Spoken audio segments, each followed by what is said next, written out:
Welcome to the Schuby Show, where sports, movies, TV shows, technology, history, and more come to life. Now, please be seated and get ready for some more never-ending nonsense with yours truly, Schuby.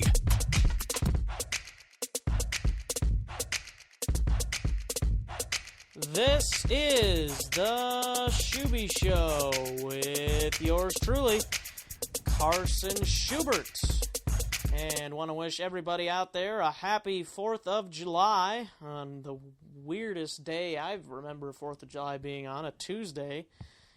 People get to go to work Monday. Some people take it off, but some people go to work and then you go off for a day and then you go back to work. It's kind of a pain, but that's just the way it is sometimes with the calendar. Anyways, today on the show, we have another special show. We have a special show, it seems like, every time we do this show. But it's been a little bit of a renaissance, so to speak, or a time off. Almost been a month, I think, since we did our last recording. So we're glad to be back here and doing the show. And got a special guest, and his name is Jerry Mathers, also known as the Beaver from Leave It to Beaver, the old television show from the 50s and 60s, mainly the 50s, I believe, and we'll talk more about that. And Jerry made a trip to Rock Rapids, as many of you listening know, and we will be talking to him about that, talking to him about his career, and everything else. So it should be a lot of fun to chat with Jerry, and yeah, looking forward to that. Again, on the Schuby Show. Yay! Got my audience all listening. It's just fantastic. So, again, you can find the Schuby Show on Facebook, Twitter, and Instagram, all at the Schuby Show. And you can also like us on Facebook, like our Instagram posts, like our Twitter things. Without you guys, we could not keep doing the show, so we appreciate your feedback. Leave us a review on iTunes. We would really appreciate that. And on any of the episodes you liked, maybe mention this episode or mention one of your favorite episodes in the review column. We would appreciate a review on iTunes, so please do that. And if you have any inquiries for the show, somebody you want me to have on the show, or somebody that you think would be a good guest, you can email me, theschubyshow@gmail.com, and you can let me know who you're thinking to have on, who I should have on. So that would be great. We've had plenty of really good guests on, and we're hoping next week to have our first returning guest, and that is going to be hopefully, if everything works out, Rhett Bollinger, the Minnesota Twins beat writer for MLB.com. He was on the show earlier in the year, just before the start of the season. We'll check in with him on as we are approaching the All-Star break, as the Twins are right at about 500, third place in the division. So we'll talk more about, hopefully, the Twins are back in second place by the end of the first half of the season here this week, as the All-Star game is next week. We'll maybe talk about how Miguel Sano got kind of snubbed on the All-Star team, as he didn't end up being a starter. He's only a bench guy or a extra player. He'll end up playing in the game, but it's kind of disappointing. So anyways, we'll talk to him about that, and I think that's going to do it. We are going to take a break, and when we come back, Jerry Mathers himself, Leave It to Beaver, star from the 50s, is going to be joining me on the Schuby Show right after this.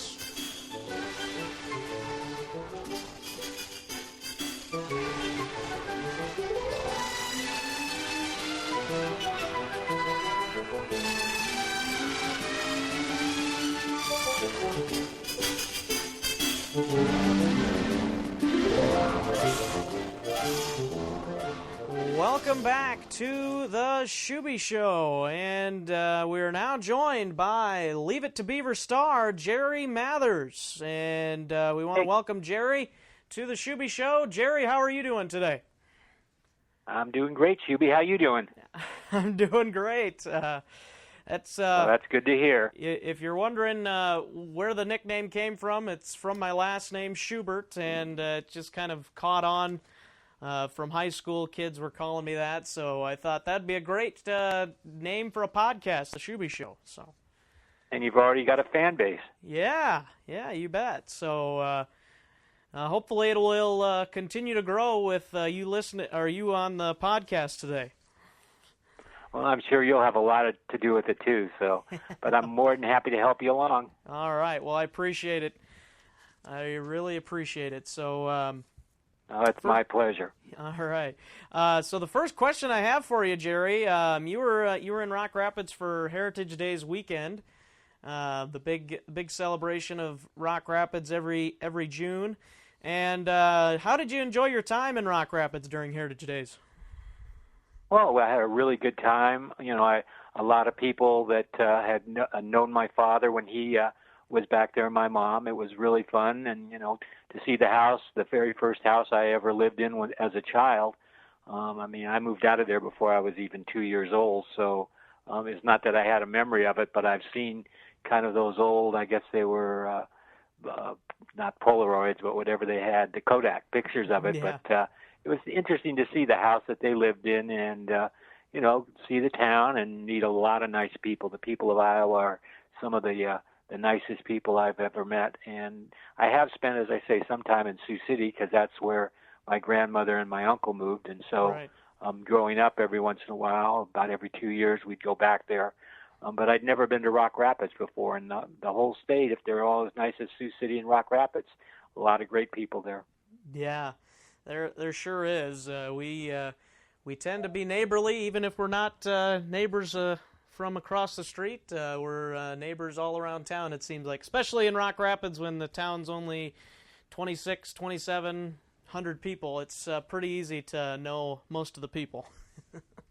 That's right. People don't realize when you live in places like Los Angeles, you're lucky if you even just know your neighbors on both sides and maybe across the street. But, you meet some people through your kids and school and things like that. But you a lot of times don't have that much to do with them. Not that you don't like them, but they can live, quite a ways away. So, Right. It's a different type of a community, but they're both good communities. Absolutely. So obviously you don't really remember much of your time here in Rock Rapids, but I'm just kind of curious. You had a little bit more time when you became the big star, Beaver Cleaver. So how much of Leave It to Beaver do you remember? Well, it's probably like maybe you remember your elementary school.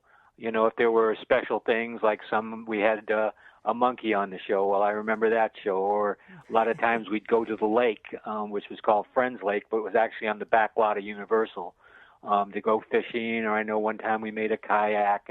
And so episodes that were more memorable, that had something that would, be something that I obviously would remember, are something I think about more than if I just do the ones where we were, on a set, Right. Which is basically like working theater, where they have it was a real house, but when you walked in the door, when you see us like walking down the sidewalk, you walked into an empty frame of a house, and there were no rooms. Oh, wow. You would climb up a ladder if you wanted to wave out the second-story window or anything like that. It was just, basically a big box, and all the sets, all the walls would move, so the cameras could come in, the lights could come in. So, it wasn't anything that was permanent in any way. In fact, as soon as Leave It to Beaver quit shooting, it was, taken down, and within probably 2 weeks, there was another show shooting in that same soundstage. Yeah, wow. That's quite interesting. So if you can remember from some of your episodes, what do you think would be one lesson that you learned from the show that you maybe used and maybe still use to apply to your own life? Well, I think probably the main emphasis of the show it's a child's view of the world. And one of the things you have to remember is that children are very innocent. But, I think one of the things that Beaver learned in almost every episode is if you do something that's a little off the trail, there are always consequences. There is no free lunch. Eddie Haskell may tell you that, and, he may say, oh, you could do this. No one would ever know. But somebody always knows, and you always get caught with, sooner or later. And sometimes it's very frustrating because people that just get away with a million things like Eddie Haskell, but they're usually not the happiest people. And, in the end, they pay for it. But, Leave It to Beaver is a look at growing up in the 1950s and 60s in Middle America. And Middle America is different a little bit, but not a whole lot different from any other state or any other place. The people of the United States are great people, and we look out after our neighbors, and there are people like Eddie Haskell that you have to watch out for, but there are a lot more like Wally who will take care of you even if they're not your brother. And this is just a great country to live in. Absolutely. I think everybody's got an Eddie Haskell in their life where it's like, oh man, I wish that guy would get caught one of these days. Well, that's the thing, and people, when you have not a friend, but Wally was actually kind of his friend. I think he was the only one that would have him. But when you see people like that, you just know that just too nice. They're always kind of out and trying to get whatever they can just for themselves. Don't really think about other people. The funny part is the guy that played him, Ken Osmond, is a decorated LAPD motorcycle officer, and he was actually shot in the line of duty and retired. Wow. But he is just so different than Eddie Haskell. When you really know him, you know what a great actor he was, because he was just so good at playing that part, and yet it is so foreign to his actual personality and his actual being. Yeah, wow, that's pretty interesting. That kind of leads us into my next question. Who is your favorite actor or actress to work with in the show? They're all really good friends of mine. So it'd be like a father or a mother picking their favorite child. You just can't do it because each one has something you like, and they were all very, very good friends of mine. And sadly, like Hugh Beaumont has passed, but he was interesting because in reality, in the 1950s, he was a minister and a Methodist minister, and he had basically a congregation of down in the worst part of L.A. of all the people that were basically alcoholics, and he would go down and minister to them, and he needed money to be able to support it because these guys couldn't support a minister or a church. Right. And as he got married and started having a family, he went into movie business because he could work just a little bit and then support this church. So before Leave It to Beaver, he was Michael Shane, which was at the movies. They used to have these, what they call B-rolls that would come up, and they were really little short 15-minute things that they'd show 3 or 4 of them. And Michael Shane was this really tough, always beating up people, and he always had a bottle of bourbon in his pocket detective. And so when Hugh Beaumont got to play the part on Leave It to Beaver of the father, I think that was much more compatible with his work as a minister. I always thought that when he would take Beaver in towards the end of the show and say, if you'd have done this and hadn't done that, you wouldn't have these consequences. Anything you do that's wrong, there are always consequences. But, this just isn't the horrific thing that anyone's ever done, but you're going to pay for it. And I think that was a lot more the minister in him coming out, and much better than, as I say, Michael Shane, who'd beat you up against the wall. Yeah. So are you still pretty good friends with most of your cast members that are still living? Well, we are. We're good friends, but quite honestly, I mean, we all, Los Angeles is very spread out, so it's to the point where we usually call each other on birthdays. We always send each other, Christmas cards. It's not like that unless there's something that we're doing together, and that's probably, once or twice a year. We'll go to some sort of a thing for Leave It to Beaver. Then we all meet, and we're all very good friends. It's kind of like an extended family, and, not only do I know them, but I know their kids, I know their wives, and we're all very, very good friends, but it's not like we have, a weekly brunch or something like that. So tell me a little bit about a big anniversary. I think it's 60th anniversary You and Tony Dow are going to be making a big appearance down in Los Angeles here this weekend, I believe, right? Well, we're going to what they call an autograph show. So we'll go and sign a lot of autographs and meet a lot of nice people. But yes, Leave It to Beaver in October will be coming up to its 60th anniversary of the day it aired in October of 1957. So, it's just a way of kind of getting together. Of course, a lot of the people like Barbara and Hugh have passed, but the Ken Osmond and the guy who played Eddie Haskell, and some of the crew are still alive. So it's just nice to see people that basically were almost surrogate parents to me, because Tony and I spent 6 years on the set of Leave It to Beaver, and we used to work 39 weeks a year. We did an episode a week for 39 weeks. And then we'd go to New York and then Chicago for PR for a few more weeks, and we'd take off, about 4 to 5 weeks, and then come back and start another 39. And we did that from, 57 to 63. So there are a lot of friends that we have and a lot of people that we've met over the years, and it's just kind of fun. Yeah. So I got a question for you about the new Leave It to Beaver, and also a television reunion film that you guys had that kind of sparked this new Leave It to Beaver. From Wikipedia, you can maybe confirm if this is correct. In 1983, Mathers reprised his role in television reunion film Still the Beaver, which also featured the majority of the original Leave It to Beaver cast. The success of the television film led to the development of a sequel series of the same name. The series began airing on the Disney Channel in 1984 and then went on to be picked up by TBS and broadcast syndication, where it was retitled The New Leave It to Beaver and ran until 1989. Absolutely true, the whole thing, and everybody's going to say then, they'll scratch their head and say, you know what, I wonder why I never saw it.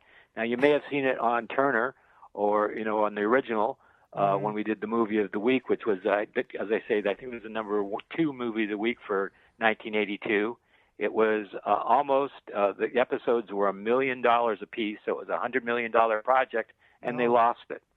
Oh, my. It only showed once. It showed the places you read. Turner showed it each episode one time, and they can't find it. It's been lost since basically the late 80s. Wow. Wow, that is... How do you walk away and lose something like that? As I say, Tony and I spent a lot of long hours doing it, and Tony even wrote a couple of the episodes. It was a really good show. It was a recreation, except it was modernized because I had 2 boys. Tony Dow had a little girl in the show, and it was life in America like it would have been in Middle America, but whatever. They just somehow lost every episode. Yeah, just curious, what you said pretty much the same as the original. What were, obviously, some of the differences were it was your guys' kids that were kind of, and then you guys kind of graduated to the role of parents. To the Ward and June. Yeah, we were the Ward and June, but we had, Lumpy. Eddie Haskell had a kid just like Eddie Haskell. So it was a really good show, and some people, it got very good reviews, and we thought that it'd be running. What the idea was to have the original run for a half hour, and then the new Leave It to Beaver in color, which was very updated, run so it had been an hour block on TV. Maybe in the afternoons when kids come home from school or wherever the original Leave It to Beaver had been running, and it'd just be a fresh look at the Cleaver family, but. It just got lost someplace. I don't know how you lose that kind of money, but somebody did. Yeah, well, that's a shame, because that could have probably kept on going for a while if you guys were all enjoying it and everything was going well. It was going very well. As I say, we did it for 10 years, so on and off. We'd come in, we'd do like 20 episodes, and we'd take a little time off because we all had other things that we were working on, and we'd come back and do another 20, 25 episodes. So it was really nice to be able to come back and, see all these people that I'd worked with as a child. We had a few people from the original crew that actually came back.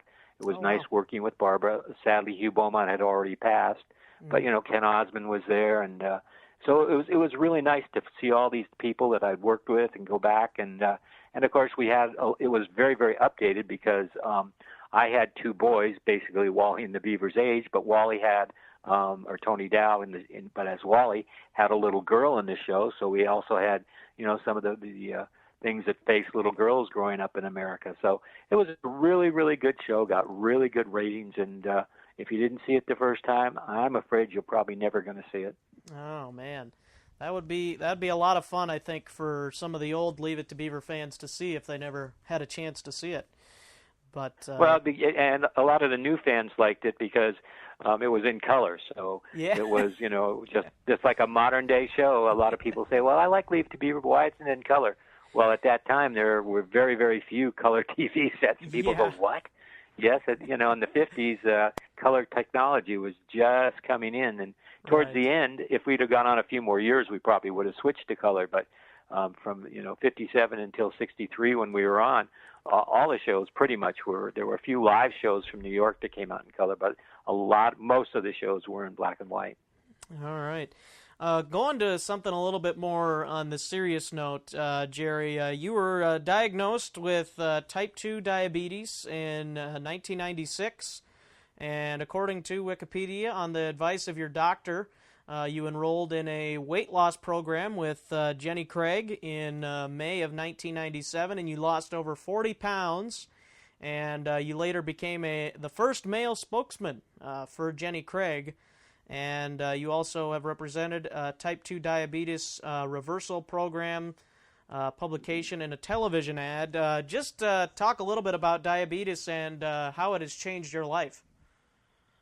Well, I did the new Leave It to Beaver like we were talking about, and I'd spent 8 years doing it.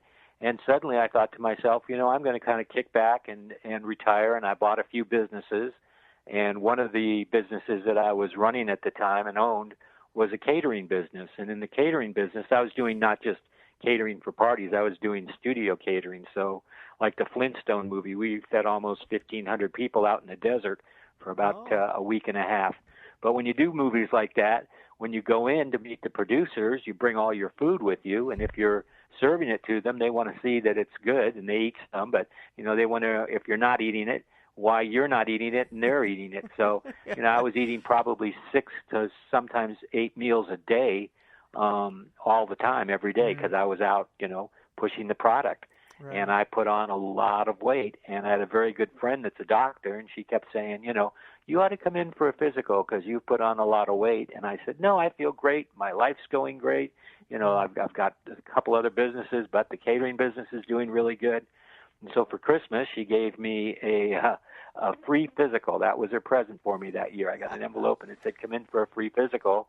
And I thought, oh, sure, I'm going to be fine, And I went in, and she called me back in. I think it was like 3 or 4 weeks later, and she said, how would you like to see your kids grow up, to have your grandchildren, and she went through a whole bunch of things, and I said, sure, everybody wants to do that. And she said, if you don't do something about your weight, you'll probably be dead within 3 to 5 years. Because I had raging diabetes and really didn't know it.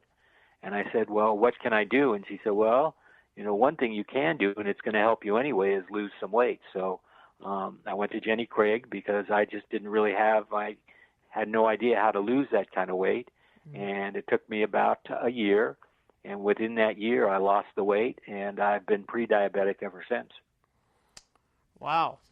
So you have also been still pretty active in telling others that they need to do the same thing in commercials, and with Jenny Craig, you kind of did that as well. Oh, absolutely. If I hadn't had the doctor that just happens to be a good friend of mine tell me that, I probably would be either have my limbs amputated or I might even be dead by now. And I just thought, well, there's a lot of people that don't have a professional medical person in their lives that could even warn them about it. So I thought, well, gee, I could use my celebrity. So I started going out and I started, talking to people and basically telling them the story that I just told you, but in a little longer format. And, I found that a lot of people were starting to write to me saying, I went in for that checkup, and it's an easy checkup. The doctor just, takes a little blood from a finger. And they said, and I'm diabetic, and I was just like you. I didn't know I had it.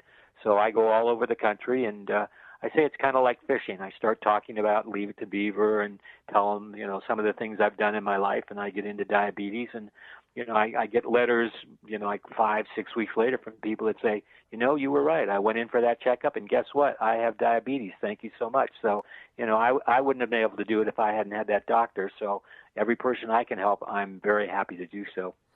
So I think I might have a couple of people that listen to this that have diabetes. What would you give tips to them about how to continually stay healthy and just avoid the effects of diabetes from affecting their life?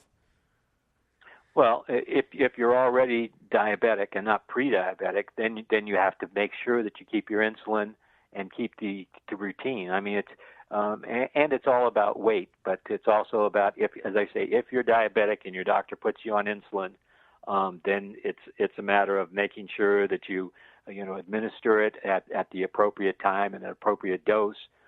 If you're pre-diabetic, then if you lose weight, there's a chance, and I'm not saying it's a guarantee, but there's a chance, depending on how far down that road you've traveled, that you may be able to come back. And if you keep your weight down, it's a really horrific disease once you get it, because, as I say, it's you've got way too much sugar in your body, and you say sugar, but they're really like little energy pellets. And if you eat enough of them, then it gives your body energy. But if you eat way too many, these pellets go around in your body, and if they're not encapsulated because you've eaten too many, they tend to almost like burn from the inside out. It starts usually with your toes because of gravity and your fingers, and it's just a horrific disease. Now that's type 2. Type 1 is people that their pancreas does shut off, and they just don't make any insulin at all, and they're usually on insulin for the rest of their lives. But with type 2, if you catch it early enough, like I did, there's a chance that if you watch your weight and also exercise and burn up all that energy, you won't become a permanent type 2. I'll always have type 2 diabetes, but I'm right now only on diet and exercise. Yeah, that's some good advice. Hopefully, people continue to take care of that via diet and exercise. And I've been hearing that they keep getting closer to a cure for diabetes. I don't think it's not for sure yet, but I mean, basically the real cure for it is just diet and exercise. Well, it's not a cure. As Right. I say, insulin, insulin, which you can, take, does, as I say, help you a lot. And you're not going to have a lot of the consequences. If it's uncontrolled, then you have really bad consequences. I mean, it usually involves amputations of, fingers, toes, and sometimes other things. So it's a really horrific disease because these little energy pellets are running around all through your body, and if they can't go to where they're supposed to go to give you energy, they burn things. Basically, it's that's a real layman's explanation of it, but that's kind of what's happening in your body. So if you're overweight, you've got way too much of those things going around in you. So now back to your acting career a little bit. Talk a little bit about your first actual television role that's listed on Wikipedia, and that was in 1952. The Adventures of Ozzie and Harriet. You were just a trick-or-treating child, according to this. You probably maybe don't remember so much about it, but if you do, tell us a little bit about your first role. Well, that actually wasn't my first role. That was my first role in a television series. But okay. I've been a working actor since I was 2 years old. Yes. And my dad was from Iowa. My mom was from Minnesota, and he came out here under the GI Bill after World War II because he was a bomber pilot during World War II and flew 25 missions over Germany, and he went to USC and ended up with a doctorate and didn't graduate but retired as a superintendent at LA City Schools. But when he was first out here, and I was born in Iowa when they came out here so he could finish his education at SC. My mom was walking through a department store, and they didn't have a whole lot of money at that time. And she was trying clothes on me, and a lady walked up to her and said, "Is this your little boy?" And my mom said, "Oh, did he touch something? Did he break something?" "Oh, no." And the lady said, No. But I've just noticed that you've been trying a lot of clothes on him, and they all seem to fit him perfectly. We were wondering if he could be a model for us." And my mom thought, well, this is the big city. This is probably some sort of a catch to it. And the lady, she said, well, I just don't know about that. And the lady said, well, you know what? If he could do it, I'd like him to be in a runway work with our models, because we have fashion shows about 3 times a month, and we need somebody to model little boys' clothes. And my mom said, well, I don't know. And the lady said, well, you know what? We could pay him, and he could keep the clothes. And my mom said, I'm sure he could do that. And what a lot of people don't realize is that television in its format was just starting then, but there was no videotape at that time, so all the shows were live. Now in New York, they could go to the New York stage and find actors, especially small child actors that worked in front of Broadway audiences. But here in Los Angeles, everything was movies, and movies are on film. So if a child didn't do the right thing, or got scared or whatever, they could just start it again. They couldn't do that on live TV. So they looked around, and the community that worked in front of an audience were the models. So I started out at 2 years old on the Ed Wynn Show. He was a vaudevillian comedian that took his act onto TV, and he had a series every week. And I'd walk out with a cowboy hat, 6 guns, big boots on, and diapers, and that's it. And I'd say, I'm the toughest hombre in these parts. And then they'd go in, and I want my brand. It was a barroom scene with a lot of stuntmen fighting and everything, and didn't really scare me. And so I would do that every week, and then they'd go into a commercial for pet milk, which at that time was baby formula. Oh, that's funny. That is quite interesting how you just try and unclothes, though, in a department store when you were 2 years old, and they say, hey, you want your son to be our guy to do little boys' clothes? That's pretty interesting how that worked. Yeah, as I say, it was just a lucky break. If I hadn't been there, I'd be a totally different person. My family would be different, and I've always been very lucky, and it just was the ideal thing. I had honestly kind of the personality for it.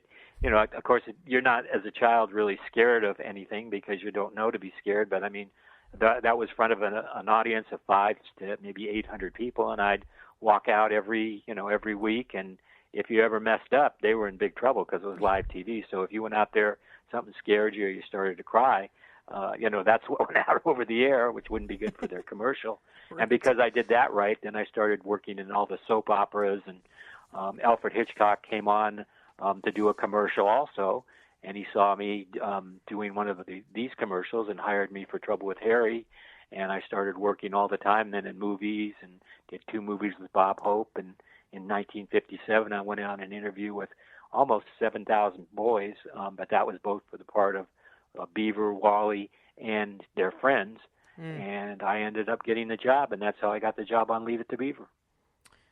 Wow, that's incredible. 7,000 guys. That just kind of goes to show how maybe you had the look and also the acting ability to put on that part. Because even if it is five different roles or whatever, how many different roles you were auditioning for, to get the number 1 role, that had to make you feel pretty good about yourself.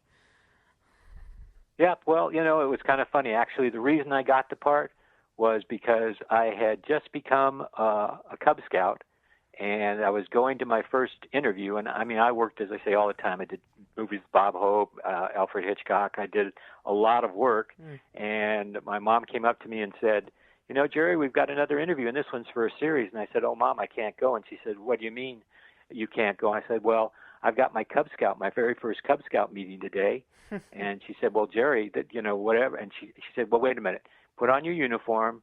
The interview, as I say, had 5,000 kids, but we'd been going on it for probably 3 or 4 weeks. I don't even remember now. So they were down to like the last 3 or 4 kids. And she said, it won't be like that other interview where we, sat there for maybe an hour and a half before you went in and just said hi. And you'd walk back out, and the lady would say, okay, tomorrow you come back.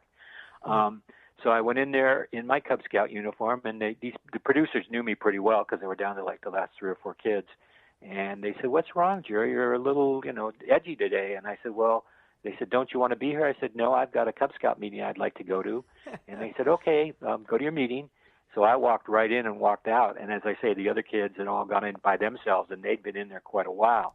So my mom said, Jerry, what happened? How come you came out so fast? And I said, well, they asked me if I wanted to be here. And I said, I wanted to be at my Cub Scout meeting. So they said I could go. My mom kind of went, well, that probably wasn't the best answer because now they don't think you want to, work with them. But they called that night and said I had the job of the Beaver because they'd rather have a kid that wanted to go to a Cub Scout meeting than be an actor. Oh, my. Wow. So that's how I got the job on Leave It to Beaver. That's incredible. Wow. That kind of boggles my mind. Kind of looking at some of these other television roles you've had here. You were a guest on I Love Lucy. That was one of your one of your first few television series roles. Your second one, according to this. You were in Batman for a short appearance, the 1960s. Well, that was actually after Leave It to Beaver. That was the new Batman. Yes, and you were I only in Pop, that. the stage door manager. Yeah, was that only one appearance, or did you have another appearance? No, just that one. It was a lot of fun. Adam West was a really nice guy, and Burt Ward, and they were both really friendly, nice people. So I enjoyed going over there and getting to play a totally different character than the Beaver. I forget who they were chasing. Shane. I think it may have been the Penguin. Shane, yeah. And I got to go there and meet him and, be able to say I've been on Batman. Yeah, that, and speaking of that, Adam West just passed away recently. What was the one thing maybe that you remembered from him, just from that episode? I know it's probably just a short amount of time that you got to be with him, but one thing you remembered from him.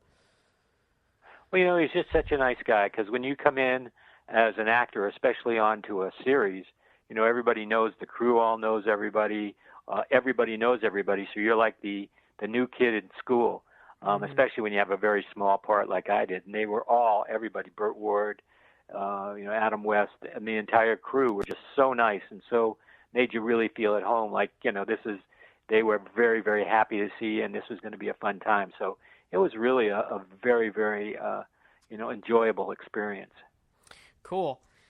And then you said we talked a little bit about the Still the Beaver TV film and the new Leave It to Beaver.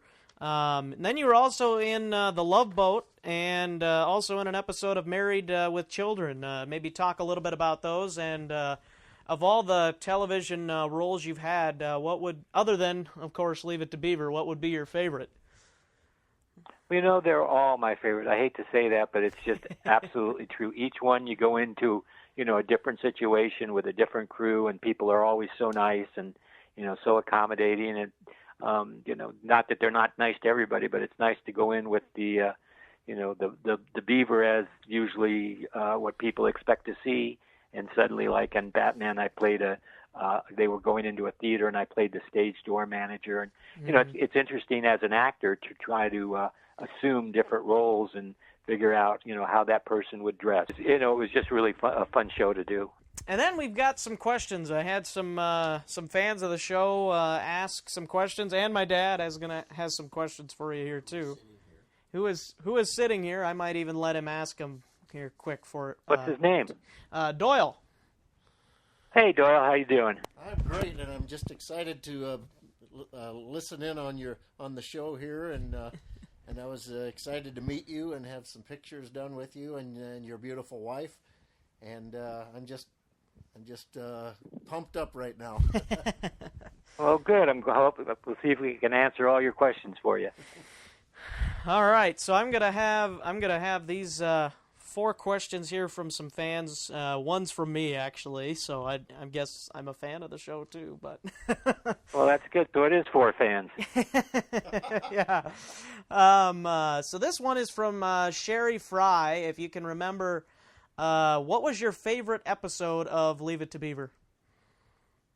You know what? I did 234 of them, so it would be kind of like saying, what was your favorite day or week maybe at school? Each one, we had animals in them. Probably the one that was most memorable to me was when I fell into the soup bowl up on the billboard, because that one they actually had to build that billboard with the soup bowl on it in the back lot.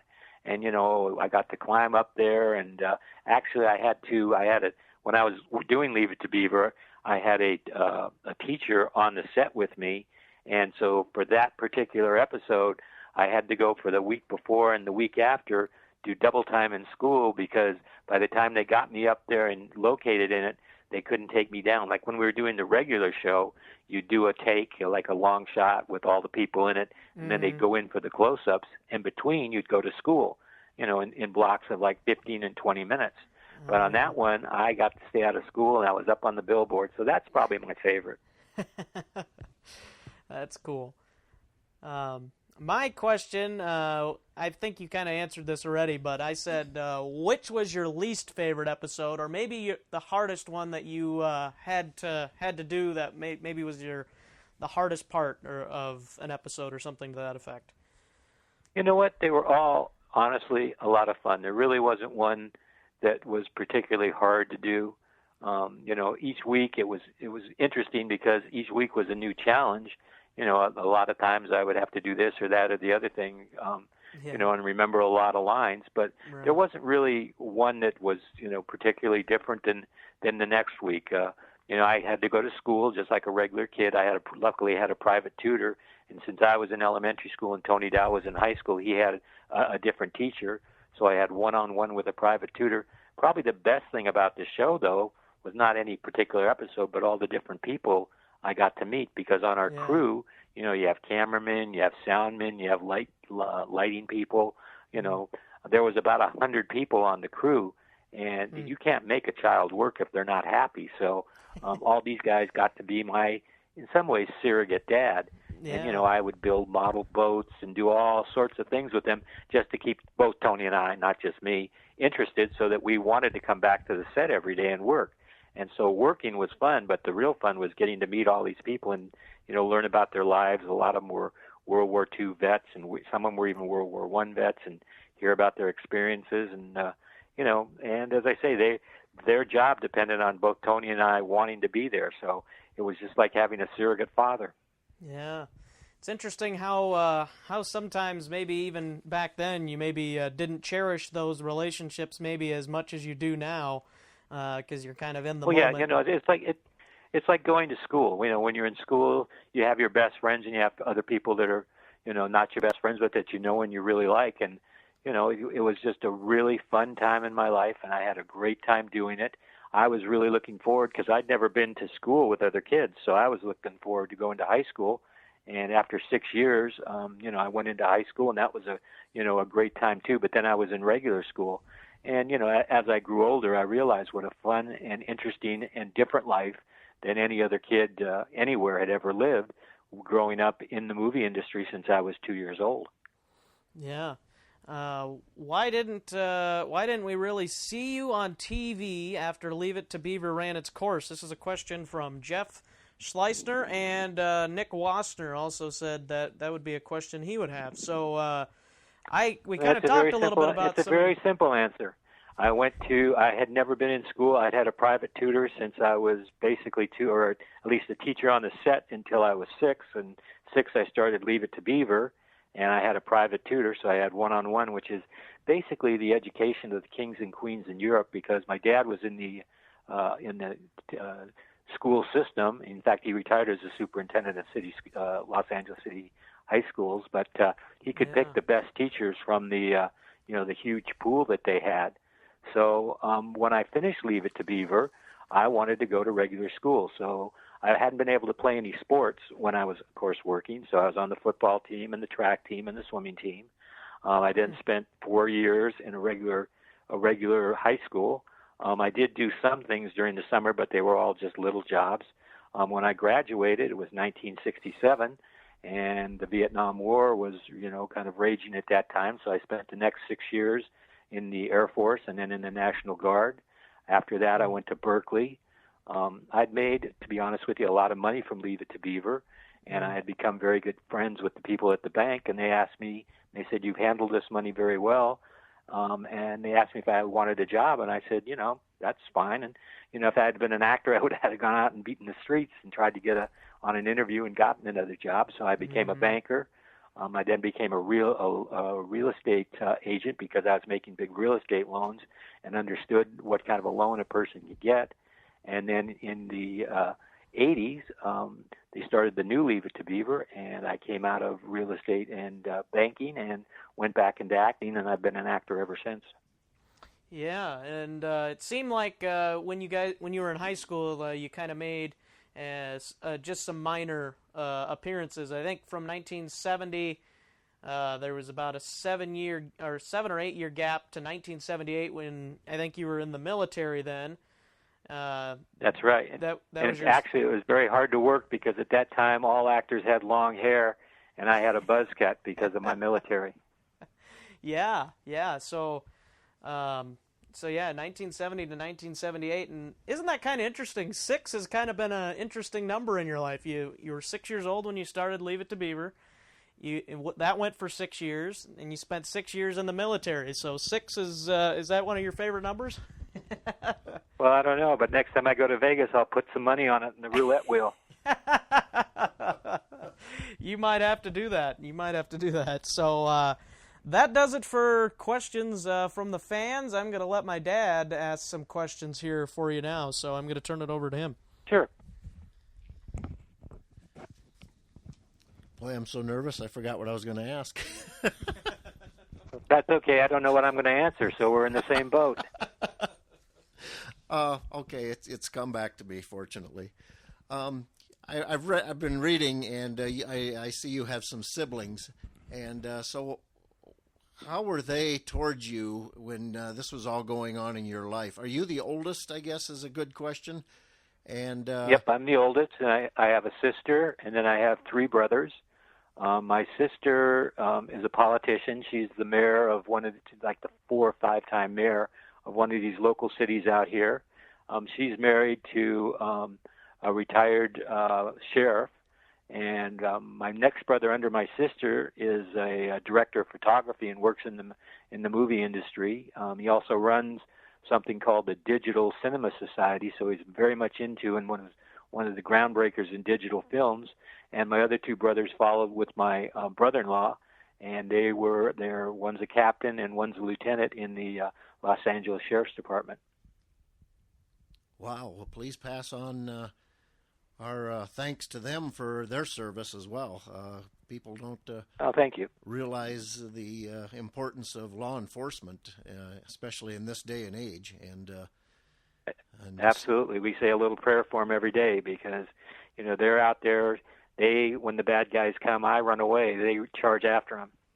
Yeah, that's definitely a occupation that isn't always glamorous, but definitely appreciated by especially law-abiding definitely a service citizens. to the community.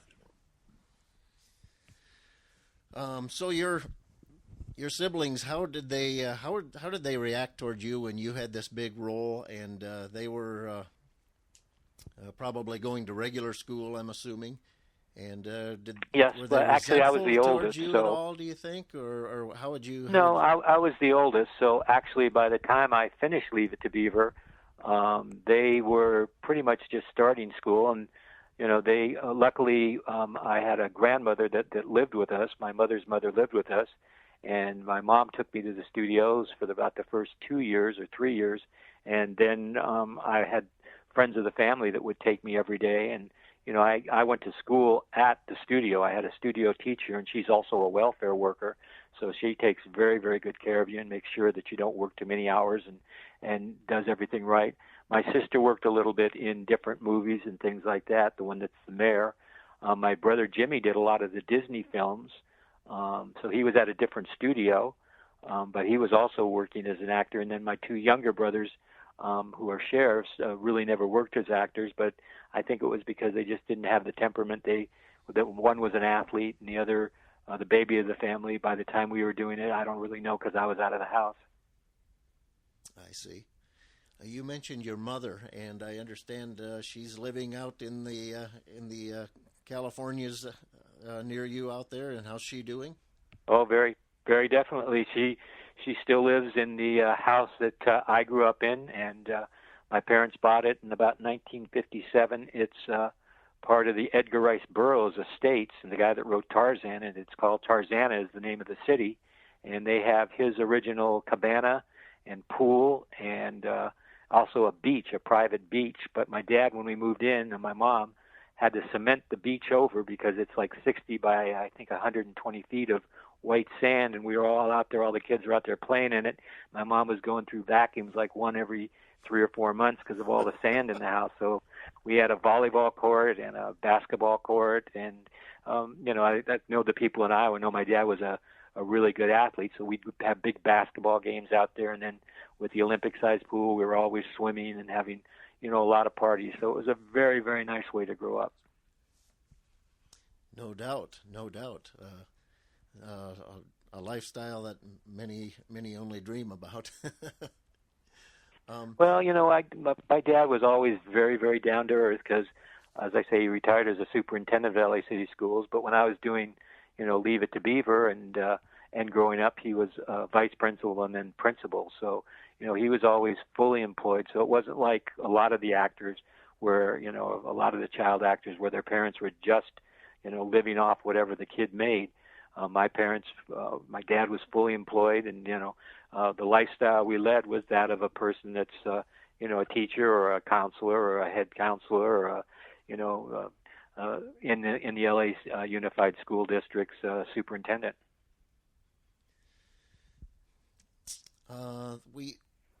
I watched an episode this morning, and we watched the episode of Batman a little while ago before the phone call to you, and so I have to ask, and maybe you're uncomfortable answering, and it's not a real personal question, but if I may ask, do you still receive residuals as with the reruns of different things you were in? Well, I will for Batman, and I won't for Leave It to Beaver.